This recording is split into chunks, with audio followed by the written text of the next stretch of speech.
How to change aspect ratio in Capcut without affecting the video. So in this video, I'll show you step by step.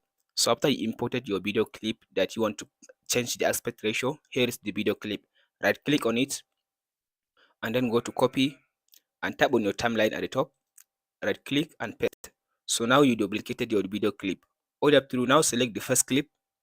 After you select the first clip, then go to this video basics, then scroll to down. If you scroll all the way to down, so you can tap on check on this canvas. So scroll to down and tap on this arrow and go and select this blue. So after this, select this blue, go and select the last one. After select the last effect, here it says has been added. So now all you have to do, go back. So now go ahead and select all the clips. After you select all the clips, now go and tap on this ratio.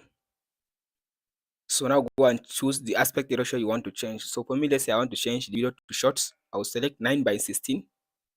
After you select the 9:16, so as you can see, now here is the original clip.